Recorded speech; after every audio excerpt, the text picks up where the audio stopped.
नमस्कार दोस्तों, target with PS Parihar channel में आपका स्वागत है। आइए शुरू करते हैं और देख लेते हैं कि आज के समाचार पत्रों में विद्यार्थी जीवन से संबंधित कौन कौन सी सूचनाएं हैं। तो वीडियो को जल्दी से लाइक कर दें, शेयर कर दें। जिन चैनल को अभी भी सब्सक्राइब न किया हो तो जल्दी से सब्सक्राइब कर लें ताकि आप लोगों को इसी प्रकार की ऑथेंटिक अपडेट से सबसे पहले मिलती रहें। आगे बढ़ने से पहले एक सूचना है उन विद्यार्थियों के लिए जो विद्यार्थी LT ग्रेड शिक्षक भर्ती की तैयारी कर रहे हैं। देखिए, समय बहुत कम है, अब केवल रिवीजन का समय है। रिवीजन के लिए यहाँ पर एक बेस्ट बुक है चक्षु प्रकाशन की, जिससे आप लोग यहाँ पर देख सकते हैं। ये समान अध्ययन जो LT ग्रेड में आता है उसकी ये बेस्ट बुक है। इसमें यूपीएससी का सारा सिलेबस कवर किया गया है, चाहे वो भारतीय इतिहास हो, भूगोल हो, राज्य व्यवस्था हो और भारतीय अर्थव्यवस्था हो या प्रारंभिक गणित या उत्तर प्रदेश स्पेशल। पिछला जो पेपर हुआ था वो भी आपको इसमें मिल जाएगा, 2019 का सॉल्व पेपर। इससे संबंधित आप लोगों को इसमें 1800 से ज़्यादा वैकल्पिक प्रश्न देखने को मिलेंगे। सभी प्रश्नों की विस्तृत व्याख्या भी आपको देखने को मिल जाएगी। चक्षु प्रकाशन की ये बेस्ट बुक आप लोगों को सभी कापी किताबों की दुकानों में मिल जाएगी। और अगर आप लोग ऑनलाइन मंगवाना चाहते हैं तो उसकी लिंक मैंने डिस्क्रिप्शन बॉक्स और कमेंट बॉक्स दोनों जगह उपलब्ध करा दी। आप लोग चाहें तो इसको ऑनलाइन भी मंगवा सकते हैं। चक्षु प्रकाशन की LT ग्रेड की अलग अलग सब्जेक्ट्स की भी बुक्स आती हैं, ये देख सकते हैं आप लोग। हिंदी, गृह विज्ञान, गणित वगैरह की इसकी भी लिंक मैंने डिस्क्रिप्शन में उपलब्ध करा दी है। अगर आप लोग चाहें तो इन्हें भी ऑनलाइन मंगवा सकते हैं। चलिए शुरू करते हैं और बात कर लेते हैं। सबसे पहले शिक्षा सेवा चयन आयोग की ये सूचना है समाचार पत्रों में, जिसमें रिक्त पदों का विवरण के बारे में जानकारी दी गई है। कब तक चेयरमैन की नियुक्ति होगी, कब भर्तियां आएंगी, बहुत सारी जानकारियां दी गई हैं। 100% इसकी जानकारियां मैं आप लोगों को पहले ही दे चुका हूं। और देख लीजिए फिर भी क्या लिखा हुआ है। लिखा है, नए वर्ष की शुरुआत में नई भर्ती की तैयारी। उत्तर प्रदेश शिक्षा सेवा चयन आयोग से नव वर्ष में प्रतियोगियों को ढेरों उम्मीदें। ऐसे ही पिछली बार भी उम्मीदें लगी थी जब 2025 शुरू हुआ था। लिखा है कि सब कुछ योजना के मुताबिक चला तो जनवरी में, यही तो मेन बात है, तो जनवरी में नई भर्ती की प्रक्रिया शुरू की जाएगी। आयोग के गठन के 2 वर्ष पूरे हो गए हैं, लेकिन इस दौरान एक भी भर्ती नहीं हुई है। गठन से पूर्व विज्ञापित असिस्टेंट प्रोफेसर, प्रवक्ता PGT और प्रशिक्षित स्नातक शिक्षक TGT के पदों पर भर्ती की जिम्मेदारी आयोग को दी गई, लेकिन ये भर्तियां भी लंबित रह गईं। इससे प्रतियोगियों में निराशा और नाराजगी है, लेकिन नए वर्ष में ये गतिरोध दूर होने की उम्मीद है। आयोग में नए अध्यक्ष की नियुक्ति दिसंबर या जनवरी के पहले पखवाड़े में होने की उम्मीद है। दिसंबर में कोई उम्मीद नहीं है, जनवरी में है। दिसंबर में ये तो ये लोग कह रहे हैं कि लास्ट दिसंबर तक चेयरमैन को भेजने का टारगेट है शासन का, कि 10 दिसंबर तक आवेदन और उसके बाद में जितना भी 10-15 दिन का समय मिलता है तो उसी में इनको भेज दिया जाएगा। ये इनका टारगेट है। लेकिन मुझे लगता है कि 15 जनवरी के जो प्रथम पखवाड़ा लिखा हुआ है ना, यही इसी में चेयरमैन आ जाएंगे। आयोग का अध्याचन पोर्टल भी दिसंबर के पहले पखवाड़े में चालू होने की उम्मीद है। हाँ, ये काम जल्दी हो जाएगा। पोर्टल बनाने की प्रक्रिया अंतिम चरण में है और पोर्टल एक ऐसी व्यवस्था है जिससे अध्याचन जो है, ऑनलाइन अध्याचन शिक्षा सेवा चयन आयोग आएगा। लिखा है नीचे कि आयोग का अध्याचन पोर्टल भी दिसंबर के पहले पखवाड़े में चालू होने की उम्मीद है। पोर्टल बनाने की प्रक्रिया अंतिम चरण में है। अफसरों का दावा है कि इसी महीने में पोर्टल तैयार हो जाएगा और ट्रायल के बाद में इसको चालू कर दिया जाएगा।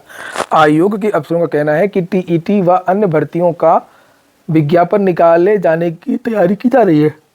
तो लिखा है कि एक तरफ जो चयन प्रक्रिया चल रही है चेयरमैन की, और दूसरी तरफ जो नया विज्ञापन है उसकी भी तैयारियां आयोग कर रहा है।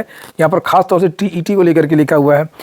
लिखा, विभाग के स्तर पर TGT एवं PGT भर्ती की नियमावली बन चुकी है। नियमावली तो अपनों देखा ही है और पदों का विवरण भी मांग लिया गया है। नियमावली के अनुसार भर्ती की तैयारी को अंतिम रूप दिया जा रहा है और विवादों और गतिरोध को देखते हुए अभी अफसर अधिकृत तौर पर कुछ नहीं बोल रहे हैं। हालांकि उनका दावा है कि नए वर्ष में पुरानी भर्तियों को पूरा करने के साथ असिस्टेंट प्रोफेसर के साथ TGT और PGT के रिक्त पदों की भर्ती प्रक्रिया शुरू की जाएगी। और उनका यह भी कहना है कि अध्यक्ष की नियुक्ति व पोर्टल के शुरू होने के बाद असिस्टेंट प्रोफेसर में TGT PGT के विज्ञापन निकालेंगे। तो सारी वही बात है, कोई नई बात नहीं है। रिक्त पदों का मंगवाया गया विवरण, तो रिक्त पदों का जो विवरण है उसको लेकर के जानकारी दी गई है कि जो विवरण निदेशालय आया है जिस पर भर्तियां होनी है, तो उसमें असिस्टेंट प्रोफेसर की 1250 पद हैं। ये देखिए, यानी कि असिस्टेंट प्रोफेसर भर्ती की भी एक बड़ी भर्ती आप लोगों को देखने को मिल सकती है। और PGT और TGT के 22,000 से अधिक रिक्त पदों का भी विवरण मिल चुका है। तो भर्ती तो निश्चित तौर पर बड़ी आनी है। अभी ये बता पाना थोड़ा सा मुश्किल है कि कब तक आएगी, लेकिन निश्चित तौर पर आप लोगों को अगले वर्ष भर्ती देखने को मिलेगी। ये जो सूचना है आज बहुत सारे समाचार पत्रों में छपी है। इसका मतलब ये छपवाई गई है आयोग के द्वारा, शासन के द्वारा। ये अभी आप देख रहे थे अमर उजाला, और सेम सूचना ये दैनिक जागरण में ये छपी हुई है, आप लोग इसे देख सकते हैं।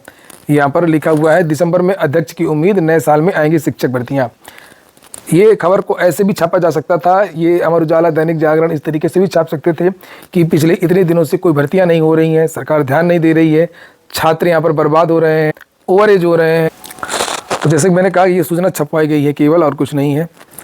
और मीडिया का काम है दबाव बनाना, ताकि जो है दबाव से कम भर्ती की जो प्रक्रिया है वो आगे बढ़े, चेयरमैन की नियुक्तियां जल्दी हों, शिक्षा सेवा चयन आयोग जल्दी फंक्शनिंग हो। अगली जो सूचना है वो है अन्य भर्तियों की।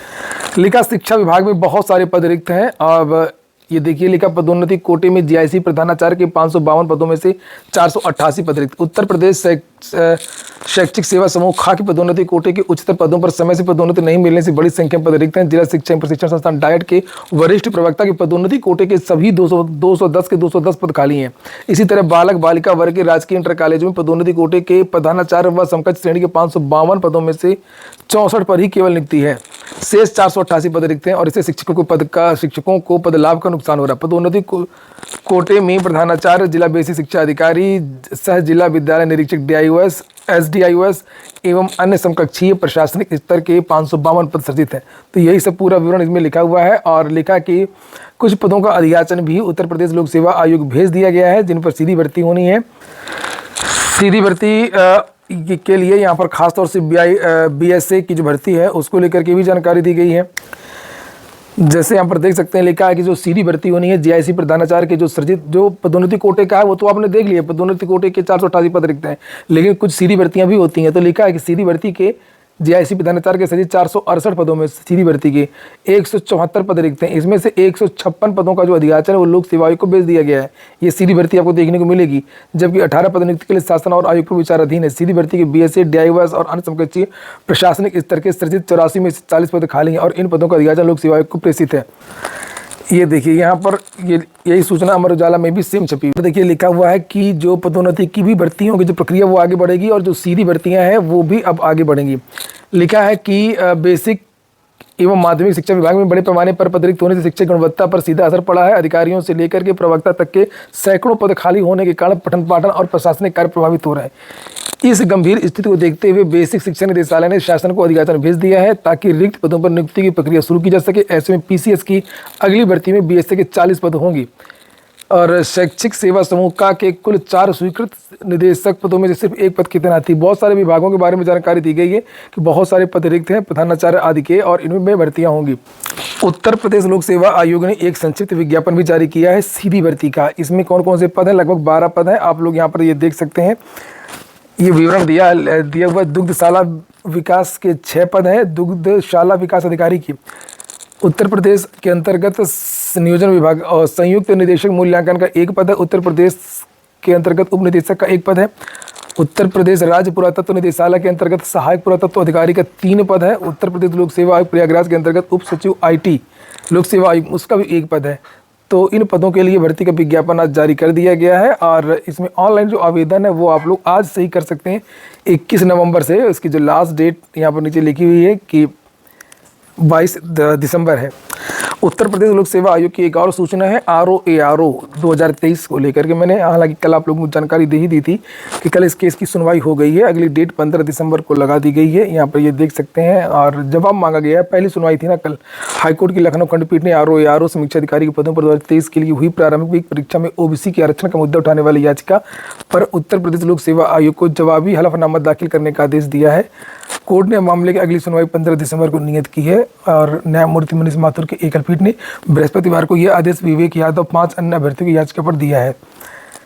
लिखा याचिका अधिवक्ता कृष्ण कन्हैया पाल ने कहा कि प्रारंभिक परीक्षा परिणाम में OBC अभ्यर्थियों का कटऑफ समान वर्ग के अभ्यर्थियों के कटऑफ से अधिक होने के बावजूद OBC अभ्यर्थियों को प्री परीक्षा में फेल करके मुख्य परीक्षा के अयोग्य करार दे दिया जाता है।